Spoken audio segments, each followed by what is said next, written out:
అందరికీ నమస్కారం. నేను మీ గంటి ఉష. నా మిత్రులకి, శ్రేయోభిలాషులకి, సబ్స్క్రైబర్స్కి మంచి మంచి కామెంట్స్ తోటి నా వీడియోస్ని చూస్తూ నన్ను ప్రోత్సహిస్తున్నటువంటి ప్రేక్షక మహాశయులు అందరికీ కూడా కృతజ్ఞతాభివందనాలు, శుభాభినందనలు తెలియజేసుకుంటున్నాను. ఈ మధ్య చాలా అంటే కొన్ని బుల్లితెర మీద వచ్చేటటువంటి అవి సీరియల్సే కావచ్చు, తర్వాత అది హాస్యం సీరియల్సే కావచ్చు, ప్రోగ్రామ్స్ ఏవైనా ఓవర్ డోసేజ్ అవ్వట్లే? మీకు కూడా అనిపించటంలే? సినిమాల్లో అంటే వెండి తెర మీద నిజంగా కొన్ని చాలా ఓవర్ డోసేజ్లోనే జరుగుతున్నాయి అనుకోండి. చూపిస్తున్నటువంటి హింస కావచ్చు, క్రిమినల్ యాటిట్యూడ్స్ కావచ్చు. ఏమన్నా అంటే ఇప్పుడు ఆ ట్రెండ్ దాన్ని ఇష్టపడుతున్నారు అని అంటున్నారు. ఒకప్పుడు ఏంటంటే ప్రశాంతంగా కుటుంబ వాతావరణ చిత్రాలు చాలా వచ్చేవి. ఇప్పుడు కూడా కుటుంబ వాతావరణం అన్నవి కొంచెం తగ్గాయి. ప్రజలందరూ ఎక్కడ చూసినా కూడా మీరు ఎటు చూడనండి సస్పెన్స్ థ్రిల్లర్ ఇలాంటివి పెరుగుతున్నాయి. ఆ క్రైమ్ లెవెల్స్ ఎలా ఉన్నాయనంటే వీళ్ళు క్రైమ్ ఎలా జరిగింది అన్నది చూపించే కన్నా ఎంత బాగా చెయ్యొచ్చో అన్నది చూపించడంగా కనపడుతోంది. ఇది పక్కన పెడితే ఇంకా మన ఛానల్స్లో వచ్చేటటువంటి సీరియల్స్ గురించి నేను చెప్పక్కర్లేదు. 10 సంవత్సరాలైనా సాగుతూనే ఉంటుంది. దెర్ ఈజ్ నో ఎండ్ అన్నట్టు కనపడుతుంది. సముద్రానికైనా అవతల గట్ట కనపడుతుందేమో కానీ ఈ సీరియల్స్కి అయితే మాత్రం ఎక్కడ అవతల ఒడ్డు అన్నది కనిపించడం లేదు. అంతేకాకుండా కథలో పాత్రలు ఏవైతే ఉన్నాయో పాత్రలు అవే ఉంటాయి, కానీ ఆ యాక్ట్ చేసేవాళ్ళు మారిపోతూ ఉంటారు. ఎందుకంటే అంత సాగదీస్తూ ఉంటే ఏం చేస్తారు ఎవరైనా మాత్రం? వాళ్ళకి మరో వ్యాపకం వచ్చిందనుకోండి, వెంటనే వాళ్ళు దీన్ని మారుతూ ఉంటారు. అలా ఎన్నో సీరియల్స్ కూడా కొన్ని కనిపించాయి. ఇవి పక్కన పెడితే ఈ కొన్ని షోస్కి యాంకర్ చేసేవాళ్ళు, ఎందుకు ఇలా అంటున్నానంటే ఈ యాంకరింగ్ అన్న మాట అన్నది అసలు దానికి అర్థం మారిపోయింది. అసలు అర్థం మారిందనే దానికన్నా భ్రష్టు పట్టిపోయిందనే చెప్పచ్చు. యాంకర్ అంటే ఏమిటి అసలు? యాక్చువల్గా దాని అర్థం ఏంటండి?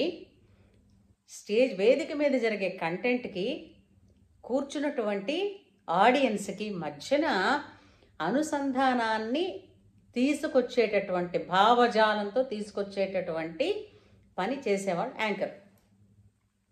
విశేషించి తెలుగు ప్రోగ్రామ్స్లో యాంకర్స్ అని అంటే తెలుగు రాని వాళ్ళు వచ్చి రాని తెలుగుతో ముద్దుగా మాట్లాడుతూ ఉంటే అదే యాంకరింగు. వాళ్ళే గొప్ప.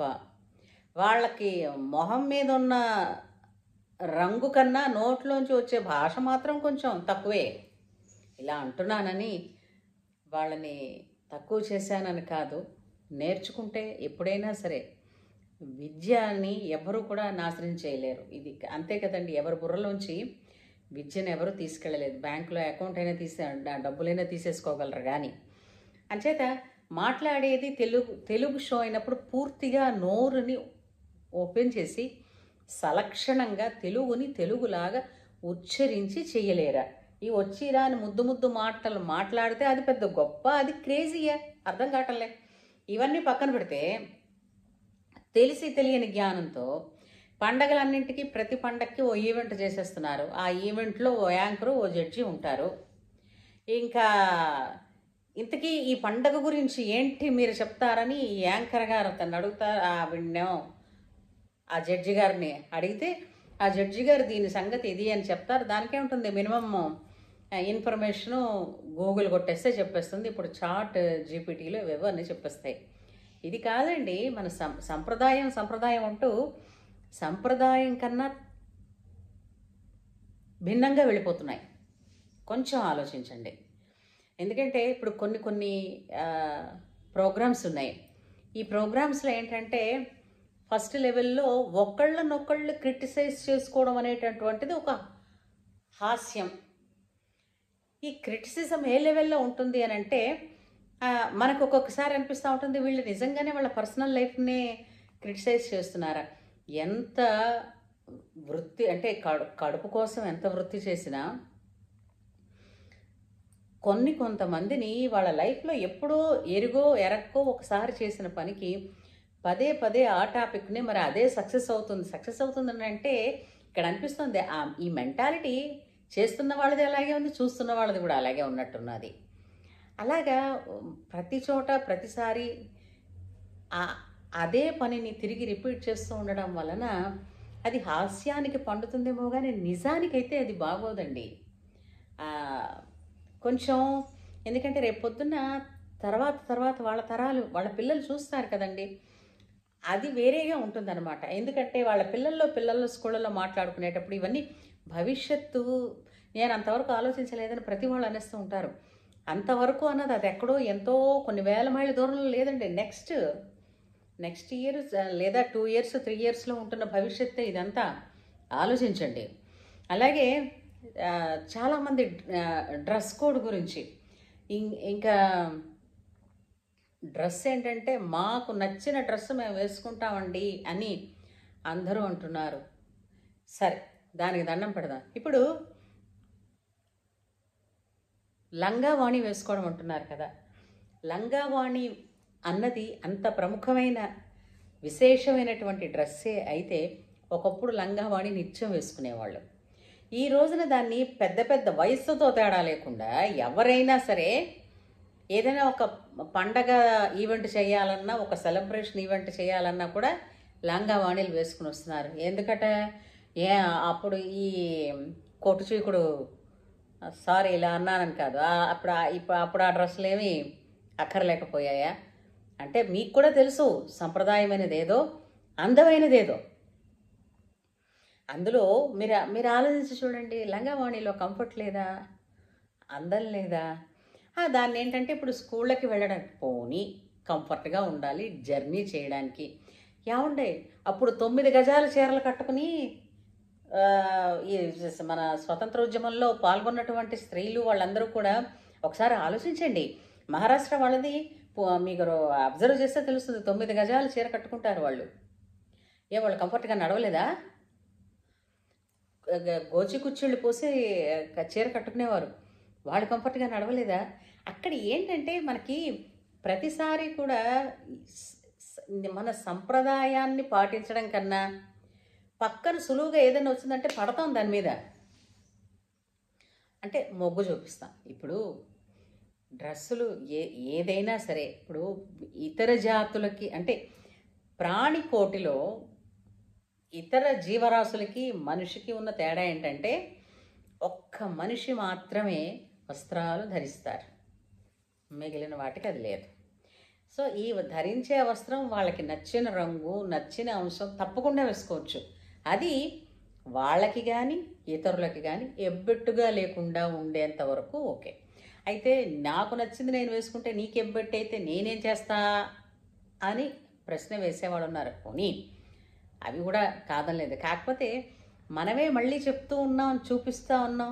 కొన్ని డ్రెస్సులు కొన్ని చీర కట్టుకునే విధానాలు అవి చాలా ప్రశస్తమైనవని మీకు కూడా తెలుసు కాబట్టే ప్రత్యేకమైనటువంటి అకేషన్స్లో అవి కట్టుకుని కనపడుతున్నారుగా. ఇప్పుడు అన్నింటిలోనూ ఆధునికత వచ్చిన వాళ్ళు విద్య నేర్చుకోవడంలోని భాషను ఉచ్చరించడంలోని కూడా ఆ విశాలతత్వాన్ని ప్రదర్శించాలి కదా. రెండోది హాస్యం అన్న మాటకి ఏమిటైపోయిందంటే ఒక నెగిటివ్ మాట్లాడడమే, అంటే నెగిటివ్గా మాట్లాడేటువంటి మాట అంటే చాలా తేలికగా మాట్లాడేసే మాటనే హాస్యం అని అనుకుంటే ఇంకా నిజమైన హాస్యానికి ఎక్కడున్నది స్థానం? ఒకప్పుడు పాత సినిమాల్లో చూడండి, ఇప్పుడు మళ్ళీ అనుకుంటున్నాను అవి చూస్తే ఒక్కొక్క సీన్ ఎంత నవ్వొచ్చేదంటే వాటిలో చాలా అంటే వివరణ కూడా ఉండేదని. అందుకే పాత సినిమాలు వస్తే ఇప్పుడు కలిసి కుటుంబంతో కలిసి చూస్తే ఓహో హాస్యాన్ని ఇలా అనేవారు అని కూడా తెలుస్తుంది. కావాలంటే చూడండి. రెండోది ప్లీజ్ యాంకర్స్ కొన్ని మన తెలుగు పండగలు వచ్చినా లేదంటే తెలుగు పుణ్యమైనటువంటి రోజులు వచ్చి వాటి గురించి మీరు యాంకరింగ్ చేయాల్సి వచ్చినా దయచేసి వాటిల్లో ఉన్న ఆ అంశాలను ఏవైతే ఉన్నాయో అవి ఏదో పుకిటి పురాణాలనో లేదంటే ఫిక్షన్ క్యారెక్టర్స్ అనో తెలిసి తెలియకుండా ఏదో చులకనగా మాటలు వదిలేయకండి దయచేసి. యాంకర్ అనంటే ఒక వేదికని రిప్రజెంట్ చేస్తూ ఆడియన్స్కి వేదికకి మధ్య ఒక కీ రోల్ ప్లే చేసేవాళ్ళు యాంకర్స్ అన్నవాళ్ళు చాలా జాగ్రత్తగా, అంటే ఏంటి, వాళ్ళ ఆహార్యాన్ని నేను అనటం లేదు కానీ వాళ్ళ భాష మాట్లాడేటప్పుడు లేదంటే కంటెంట్కి తెలుసుకునేటప్పుడు కంటెంట్ గురించి ఆ మూలం ఏమిటి అన్నది మాట్లాడడానికి కొద్దిగా శ్రమ పడితే కనుక, ఎందుకంటే ఎలాగో వాళ్ళు డబ్బులు సంపాదిస్తున్నారు, మీరంటే ఎంతో క్రేజ్ ఉంది. ఎందుకంటే ఒకప్పుడు యాంకర్ నోటి నుంచి వచ్చే భాష కోసం ముచ్చట పడిపోయేటటువంటి, ఎందుకంటే కొంతమంది న్యూస్ రీడర్స్ని ఇప్పటికీ కొంతమంది తలుచుకుంటారు వాళ్ళు చదివిన వాళ్ళ ఉచ్చారణ ఎలా ఉంటుందని. అలాగే తెలుగులో కొంతమంది ఉన్నారు, ఇంగ్లీష్ న్యూస్ చదివే వాళ్ళల్లో అయితే నీతి రవీంద్రన్ అని అద్భుతమైనటువంటి యాక్సెంట్తో మాట్లాడేవారు ఆవిడ. ఇలా కొంతమంది ఉన్నారు మనకి తెలుగు యాంకరింగ్స్ అంటే అది భాష చూసేవాళ్ళు, ఎంత పటిష్టమైనటువంటి భాష, ఎంత వొకాబులరీ ఉండాలి అని.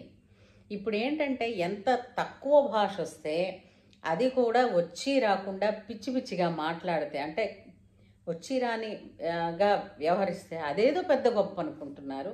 దాన్నే వేలం వెరిలే వీళ్ళందరూ చూస్తున్నారు. కొద్దిగా మార్చి నేర్చుకోవడం వల్ల ఎప్పటికైనా లాభమే ఉంటుంది కానీ నష్టమైతే ఉండదు.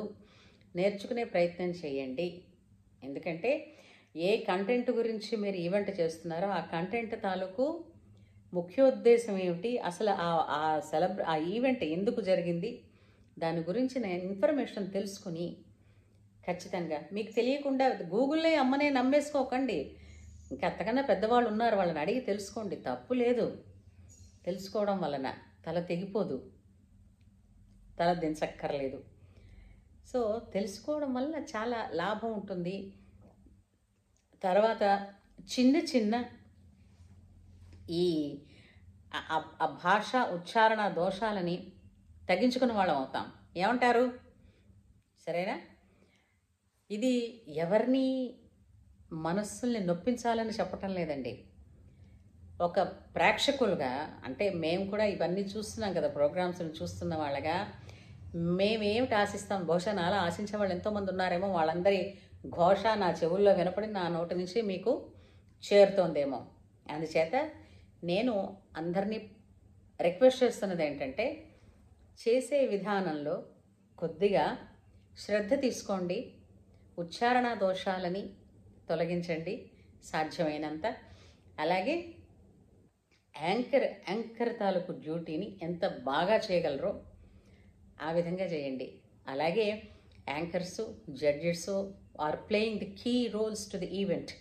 So please be mind. మీరు చేస్తున్నప్పుడు ఫస్ట్ హాట్ డ్యాన్స్లు, తర్వాత ఏమో ఏదో మిగిలిన ఆటలు అన్నీ అయిపోయిన తర్వాత అందరినీ కనెక్ట్ చేసేటటువంటి ఒక ట్రాజిక్కో ఒక సాడ్దో ఓ ఈవెంట్ని, అదొక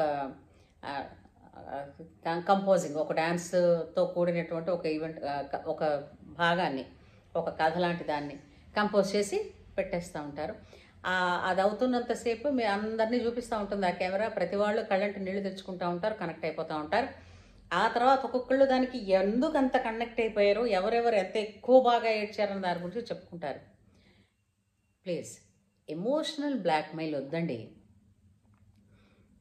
అది ఆ కథలు వాళ్ళకి చెప్పుకోవడం అంటే ఆ ట్రాజిక్ సంఘటనలు జరిగితే అలా జరిగేమో, కానీ ఒకప్పుడు జరిగినంతటువంటి ఏమంటారు ఎమోషనల్గా ఇప్పుడు జరగట్లేదు. అవి కొన్ని మారాయి.